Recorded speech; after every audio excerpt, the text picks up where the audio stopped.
오늘 우리에게 주신 하나님의 말씀은 사도행전 11장 27절부터 30절 말씀입니다. 그때 선지자들이 예루살렘에서 안디옥에 이르니 그 중에 아가보라 하는 한 사람이 일어나 성령으로 말하되 천하에 큰 흉년이 들리라 하더니 글라우디오 때에 그렇게 되니라. 제자들이 각각 그 힘대로 유대에 사는 형제들에게 부조를 보내기로 작정하고 이를 실행하여 바나바와 사울의 손으로 장로들에게 보내니라. 아멘. 같이 따라합니다. 안디옥에 이르니. 네, 오늘 함께 볼 하나님의 말씀의 제목은 안디옥에 이른 사람들입니다. 사실 오늘 그 성가대가 찬양했던 하나님은 실수하지 않는다라는 이 찬양을 들으면서 저는 떠오르는 사건이 하나 있습니다. 언젠가 한번 나눈 적이 있는데, 제가 고등학교 때 참 친한 친구가 있는데 같이 신앙생활 하다가 각기 이제 흩어져서 대학교 다니다가 군대를 가게 됐습니다. 어느 날 그 친구가 너무 힘들다는 얘기를 다른 친구를 통해서 들었습니다. 그래서 제가 친구를 위해서 해줄 수 있는 게 뭐가 있나라는 생각을 하다가, 예전에는 그 카세트 테이프에 그 녹음해서 이렇게 보내기도 하고, 저희 아내한테는 그런 적이 없는데 그렇게 했어요. 근데 그 녹음했던 찬양 중에 특별히 이 찬양을 직접 불러주고 싶다 해서 이 찬양을 직접 불러주기까지 해서 녹음해서 이 친구한테 보냈어요. 그리고 마지막에 이 친구한테 힘내라 김원식 해서, 근데 보냈는데 이 친구가 너무 고맙다고 편지가 올 줄 알았는데 화가 났다는 거예요. 이렇게 열심히 자기를 위해서 희생을 하고 막 이렇게 시간을 내서 했더니 화가 나서 나중에 왜 그랬냐 하고 했는데, 만나서 물어보니까 야 이놈아 그러더니 나 강원식이야. 친구 성을 제가 까먹어서 힘내라 김원식 했는데 강원식이라고네. 그래도 그 친구는 그 테이프 안 버리고 아직도 집에 가지고 있더라고요. 사람은 이렇게 실수를 하는데, 지난 금요일날 새벽에 함께 서운한 사람 섭섭 맞기 같이 얘기하다가 우리 교회에서 가장 상처를 많이 주는 사람이 누구냐? 라는 질문을 제가 던지고, 그리고 나서 생각나는 사람이 있었습니다. 여러분, 우리 교회에서 제일 상처 많이 주는 사람이 누군 줄 아십니까? 머릿속으로 생각하지 마세요. 제일 많이 주는 사람은 바로 목사인 것 같습니다. 왜냐하면 제일 말을 많이 하고 제일 많이 사람들을 만나야 되기 때문입니다. 그래서 제일 큰 문제는 항상 목사로부터 시작합니다. 하나님은 실수하지 않는데 목사는 실수합니다. 그래서 제가 항상 여러분에게 강조하며 말씀드리고 싶은 건, 여러분은 목사를 따라가지 마시고 목자 대신 하나님을 따라가기를 주님의 이름으로 축원합니다. 하나님은 이런 목사도 용서하시고 사랑하시는 분이십니다. 우리의 실수와 그리고 우리의 이 잘못된 말들이 상처를 줄 수 있는데, 예수님은 상처를 안 받았을까 생각해 봤더니 예수님도 상처 받았겠어요. 언제요? 가장 믿고 사랑하는 제자들 3년 동안 같이 다녔는데 그 제자 중에 돈을 맡겼다라는 말이 무슨 말이에요? 아무나 맡깁니까? 아니죠. 이경택 관사님한테 돈을 맡기고 노종석 장로님한테 돈을 맡기는 까닭은 믿기 때문 아닙니까? 돈을 맡겼던 가룟 유다가 예수님을 팔아넘길 때 예수님은 얼마나 상처를 많이 받았을까 생각해 봅니다. 나 같으면 더러워서 십자가 안 지겠다고 할 만한데 예수님은 그럼에도 불구하고 끝까지 사랑해 주시는 그 모습을 보면서 우리 인생의 목표를 생각해 봅니다. 예수님은 하나님이 이 땅에 보내주신 이유가 십자가, 끝까지 죽어서 그리고 부활함으로 보여줘야 할 이 사랑이었기 때문에 십자가를 지셨다고 하면 우리 인생의 목표가 뭡니까? 오늘 우리가 읽었던 본문 바로 앞에 우리가 4주에 걸쳐서 함께 나눴던 이야기가 있습니다. 그리스도인. 무슨 말이냐면 이 사람들은 그리스도를 따라가는 사람들, 목표가 바뀌었다는 이야기입니다. 인생의 목표가 그리스도가 되니까 이들은 더 이상 상처 때문에 혹은 마음이 상해서 아이고 서운해서 못 살겠네라고 말하는 게 아니라, 그럼에도 불구하고 마치 예수님이 끝까지 십자가로 달려가셨던 것처럼 그저 가는 겁니다. 왜냐하면 예수님이 우리의 인생의 목표가 되시기 때문입니다. 이 사람들은 함께 모여 1년간 모여 있어 말씀을 배우고 가르칩니다. 사실 사람들이 모이면 해야 할 일이 얼마나 많은지 모릅니다. 주차 안내 안 하면 복잡하잖아요. 식당 봉사 누군가 해야 먹지 않습니까? 오늘은 특별히 이제 특별식으로 해주시는데, 누군가는 일주일 내내 준비하고 또 준비해야 그래서 우리가 기쁘게 식사를 할 수 있고, 누군가는 꽃꽂이를 하고 성만찬을 준비해야 우리가 기쁘게 나눌 수 있지 않습니까? 안디옥 교회에 왜 그런 일이 없었겠습니까? 분명히 있었을 겁니다. 그런데 여기 본문에는 그 사람들이 무슨 일을 했더라라는 이야기가 한마디도 없고, 그저 그들이 말씀을 배웠다, 그리고 말씀을 따라서 하는 제자가 되었고, 그 사람들을 향하여 사람들이 뭐라고 불렀어요? 그리스도인이라고 불렀다는 겁니다. 말씀 따라 사는 사람들, 그들이 그리스도인이 되고 인생의 목표와 방향이 말씀이 되었던 겁니다. 우리가 예수를 처음 믿으면 하는 실수가 있습니다. 열심히 일하는 겁니다. 너무 열심히 일하다 보면은요, 너무 열심히 주방 봉사하고 청소하고 찬양대하고 교사하고 예수 믿자마자 그렇게 달리기 시작하잖아요. 그러면 반드시 사건이 터집니다. 무슨 사건이 터지죠? 상처받아요. 아이고 나는 저 권사님 그럴 줄 몰랐어. 그럴 줄 모르긴요. 원래 그런 사람들이 모였는데, 천사들이 모인 게 아니라니까요. 하나님을 닮아가고자 하는 사람들이 여기 모였는데, 여기 달려간 출발선이 너무나 다 다른 겁니다. 나만 이런 줄 알았는데 다른 사람들은 그러네. 너무 빨리 일하면 너무 빨리 상처받습니다. 우리는 일하러 온 사람들이 아니라 하나님을 예배하러 온 사람들, 주님의 말씀을 배워 오늘 또 제자로 그리스도인으로 살기를 소망하는 사람들이 모인 곳, 바로 여기 우리가 아닙니까? 성령에 충만하지 않으면 여러분 일하지 마십시오. 기쁨이 충만하지 않으면 상처받아도 이 상처 때문에 호당 넘어가지 않습니까?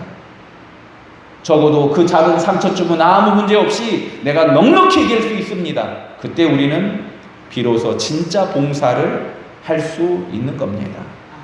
일이 우리의 목표가 아니라 예수님이 우리의 목표입니다. 우리의 교회의 목표가 뭡니까? 우리 교회의 목표는 예수님을 예배하는 이 예배의 자리입니다. 이 예배보다 귀한 게 다른 게 없습니다. 나머지는 전부 다 부수적인 일들입니다. 교회를 청소하고 식당에서 봉사하고 안내하고. 사역하면서 사실 혹시 여러분 주보는 지금 깨끗한지 모르겠습니다. 이 프린터가 속을 썩여서 한 2주, 3주째 사실 깨끗하게 여러분한테 이 주보를 드릴 수가 없어서 정확하게 여러분 오시는 숫자만큼만이 아니라 2배, 3배를 프린터하고 별로 안 좋은 건 골라서 또 다시 갖다 버리고 다시 프린터하고 하는 일들을 많이 했습니다. 근데 제가 기억나는 사건이 하나 있는데, 주보를 만들려고 청년 하나한테 맡겨놨더니 이 청년이 예배 시간까지 내내 주보를 만들고 있어요. 이 청년이 충성된 종입니까 아닙니까? 충성되죠. 열심히 했는데 잘 안 되니까 끝까지 완수하려고 예배 시간에도 주보 만들고 있더라고요.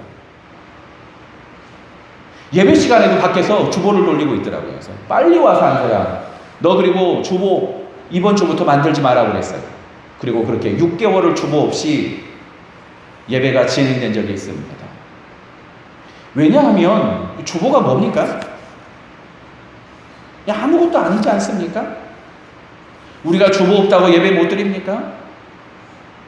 주보 없어도 중요한 소식은 다 듣지 않습니까? 아무것도 아니지 않습니까? 우리가 진짜 중요한 일과 정말 우리가 목숨을 걸어야 할 일과 그렇지 않은 일을 우리 헷갈릴 때가 많은 겁니다. 우리는 하나님 앞에서 예배자로 부름받았습니다. 하나님께 영광 돌리려고 하나님이 이 땅에 우리를 창조하여 주시고 우리는 그 하나님 앞에 기쁨으로 주일에 예배하고, 주일만 예배합니까? 매일매일 살면서 하나님을 만나고 주님을 찾고, 이게 우리의 부르심이 아닙니까? 우리 같이 따라해 볼까요? 행복하지 않으면 일하지 마라. 적어도 교회 일은 제가 분명하게 말씀드리고 싶습니다. 행복하지 않으면 성가대 하지 마세요. 다음 주에 성가대 몇 명이나 앉으려나. 행복하지 않으면 주방에서 섬기지 마세요. 우리는 금식하는 게 더 좋습니다. 행복하지 않은 사람들이 만든 음식 먹고 체하는 것보다 금식하며 하나님께 영광 돌리는 게 훨씬 낫습니다. 이 이야기가 성가대가 필요 없고 식사가 필요 없다는 얘기가 아니지 않습니까? 우리 안에 하나님이 주시는 감격과 성령의 충만함이 아니면 우리에게 맡겨주신 일이 걸림돌이 되고, 우리가 기준이 분명히 세워져 있지 않으면 하나님이 우리에게 허락하여 주신 가정과 일터가 우리 안에 걸림이 된다는 겁니다. 공부하기 싫어 죽겠는데 공부가 기쁨이 될 때가 있어. 얘들아,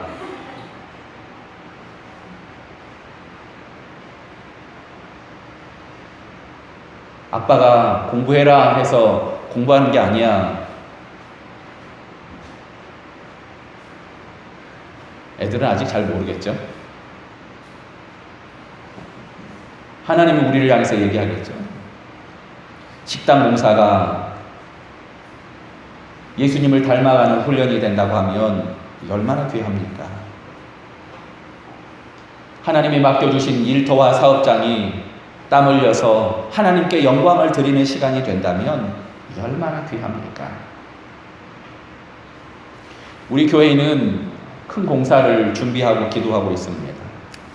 어르신들을 생각하며 어떻게 이 교회에 다니는 연로하신 분들을 우리가 섬길 수 있을까 고민하다가 엘리베이터와 장애인 리프트 많은 일들을 준비했었는데 다 현실적으로 불가능한 일들이 되고, 마지막으로 하나 기가 막힌 아이디어를 하나 냈는데, 옆으로 해서 이 교회 뒤쪽으로 지금 장애인 슬라이드가 있는 그쪽으로 주차장처럼 2층으로 바로 올라오는 길을 만들자라고 해서 견적을 받고 그리고 준비를 했습니다.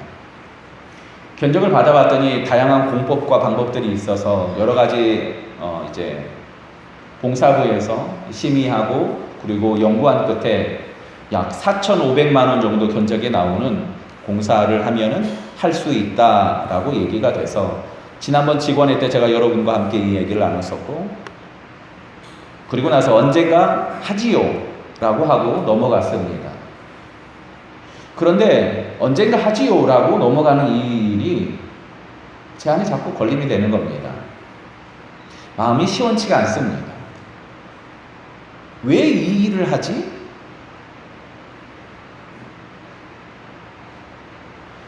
견적이 4,500이면은 5,000 정도 들어가겠지요? 우리 교회 재정으로 5,000 정도 들어가는 이 공사를 과연 지금 해야 되는가? 과연 성도들은 기쁨으로 이 일을 다 기도하며 생각하고 있는가? 제 안의 마음이 시원치가 않습니다. 그래서 비전팀을 2주 전에 소집을 해서 제가 이 마음을 함께 나눴습니다. 제 마음이 시원하지가 않습니다. 뭔가 하나 걸린 것 같습니다. 우리 같이 이 일을 위해서 기도해 주십시오 라고 일주일간 함께 기도하고 지난주에 모였었습니다. 그리고 나서 비전팀에서 공사를 하냐 마냐 결정한 것보다 더 큰 중요한 결정을 함께 나누며 마음을 나눴습니다. 우리는 큰 공사를 할 때 원칙을 하나 세웠습니다. 우리는 과반수가 찬성하면 공사를 진행하지 않습니다. 우리는 모든 성도가 한 마음으로 간절히 원할 때 우리는 그때 이 일을 시작하기로 기준을 세웠습니다. 그래서 오늘 직원회를 이 예배 후에 우리는 진행합니다. 사랑하는 성도들이, 함께 모인 성도들이 모두 다 한 마음으로 이 일을 진행하기 원한다면 그때 우리가 이 일을 할 거고요. 그렇지 않다고 하면 필요한 일만 진행하도록 결정을 했습니다. 이 일이 우리의 부르심이 아니고 공사가 우리의 사명이 아니라 하나님이 우리의 사명이요, 예수님을 따라가는 것이 우리의 부르심이라는 이야기입니다. 제가 아버지한테 이 일에 관해서 잠깐 이야기를 나누는데 아버지가 저한테 그런 얘기를 합니다. 하나님이 너를 소정교회에 보내실 때는 할 일이 있어서 보낸 거 아니냐? 서두르지 말고 즐겁게 해라 라고 하는데, 전화를 끊고 곰곰이 생각해 봤더니 제가 섬기는 이 소정교회가 일이 없을 때가 있을까? 라는 생각을 해봤습니다. 여러분, 우리 교회가 일 없을 때가 있을까요? 일 없습니다. 그럴 일은 절대 없습니다. 제가 성격이 분명히 저는 일을 만들 겁니다. 내년에는 일 없을까요? 내년에도 공사해요. 내후년에는요. 또 할 겁니다. 중요한 게 뭐냐면 이게 무작정 달려드는 그냥 일, 꼭 해야만 하는 그런 일이 아니라 하나님이 우리에게 기쁨으로 맡겨주시는 그 사건이 되어서 이 일을 통하여서 모든 성도가 기쁨으로 하나님을 경험할 수 있다면 우리는 그때 일을 할 겁니다. 일이, 공사가 저를 불러주시는 하나님의 이유가 아니라 이 교회를 통하여 하나님을 어떻게든 예배하며 하나님을 만나는 기적의 순간이 바로 일과 사건이 되지 않습니까? 우리는 일이 이끄는 사람이 아니라 하나님이 이끄는 사람들입니다. 우리는 공부하기 위해서 그냥 평생을 거기에 썩으려고 학교에 들어가서 앉아있는 것이 아니라 마침내 하나님이 맡겨주시는 사명을 받아 그 일을 감당하기 위해서 공부하는데, 학생 때는 모르잖아요. 어른 된 우리는 다릅니다. 안디옥에 이르니, 예루살렘에서 일부러 안디옥에 예언자들이 와서 예언하고 있습니다. 예루살렘에서만 하면 안 됩니까? 하나님은 일부러 예루살렘에서 예언하는 자들을 어디로요? 안디옥으로 보내고 있습니다. 왜냐하면 안디옥에서 비로소 그들이 말씀으로 기준을 세우고 그리스도를 따르는 사람이 되었기 때문입니다. 그 전에는 준비가 안 됐거든요. 그러니까 안디옥에 아직 보내지 않은 겁니다. 이제 말씀의 기준이 세워지고 말씀으로 사는 사람들이 되었을 때 비로소 하나님이 일을 맡겨주시는 겁니다. 그래서 안디옥에 이르니, 안디옥 교회의 사명이 시작되는 겁니다. 기준이 세워지고 말씀이 세워진 다음에 하나님의 사명이 세워지는 걸 보면서 하나님 앞에 우리 교회의 기준이 잘 세워졌는지 그래서 다시 한번 점검하며 나가야 되는 겁니다. 공사하기 전에, 교회 가서 주방 공사하기 전에 우리의 기준이 잘 세워졌는지 보고, 그리고 나서 기쁨으로 그 사명을 감당하라고 하나님 우리에게 말씀을 주시며 성령에 충만하게 하시는 겁니다. 문제는 말씀만 받고 은혜만 받고 가득 채우기만 한다면 아무 소용이 없는 겁니다. 열심히 주유소 가서 기름을 채워요. 채우면 뭐 해요? 채우고 나서 너무 좋은 차니까 아끼느라고 거기에 세워두면은 아무 소용없지 않습니까? 하나님이 성령에 충만케 하여 주시며 말씀의 내비게이션을 우리에게 주신 이유는 하나님이 인도하시는 대로 이제 같이 가자, 하나님의 소망을 두시고 채워주시는 겁니다. 성령의 기름을 채워주시고 말씀의 내비게이션을 여러분에게 붙여주신 이유는 여러분의 인생을 하나님이 이제 인도하기를 원하시기 때문인 겁니다. 하나님이 주인 되어서 달려갈 때 그때 그 섬김의 자리가 하나님을 만나는 자리가 되고, 우리가 섬기는 그 가정이 하나님의 축복의 통로가 되고, 우리의 일터가 하나님의 기적을 만나는 자리가 되는 줄 믿으시기 바랍니다. 때로는 서운하고 상처받을 수 있지만 우리는 멈출 수 없습니다. 왜냐하면 하나님이 우리의 기준이요, 하나님의 넘치는 사랑이 우리의 원동력이기 때문입니다. 우리는 일하느라고 머뭇거릴 시간이 없습니다. 우리는 하나님께 영광 돌리러 달려갑니다. 대신 하나님께 영광 돌리며 하나님 주신 사명을 위해서 우리는 어떻게 가야 할지 오늘도 겸손하게 주님 앞에 나아가며 하나님의 말씀 가운데 우리의 사명 부르심을 채워가야 하는 것입니다. 뜨거운 여름, 하나님의 마음을 시원케 하는 사람들, 그냥 땀 흘리고 일하는 게 하나님의 기쁨이 아니라 하나님과 만나 기쁨으로 달려가는 이 여름 되기를 주님의 이름으로 축원합니다. 우리 같이 찬양하며 주님 앞에 달려가시다.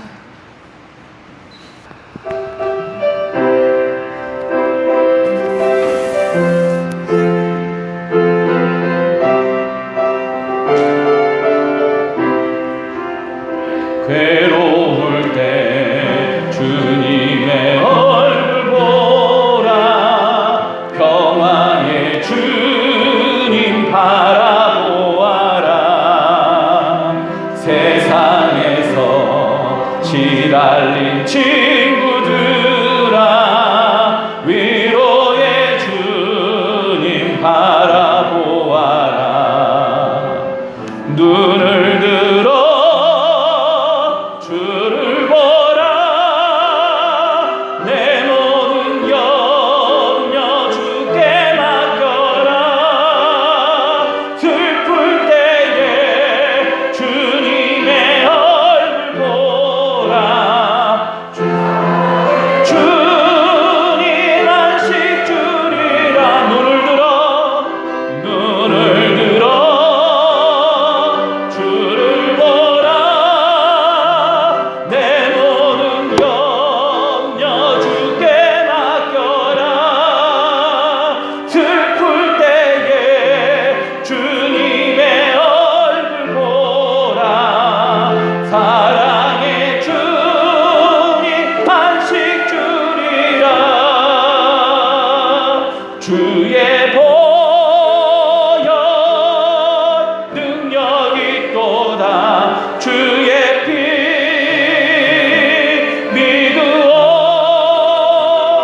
주의 보혈 그 어린 양의 매우 귀중한 피로다. 우리 같이 한 목소리로 기도하며 나아갈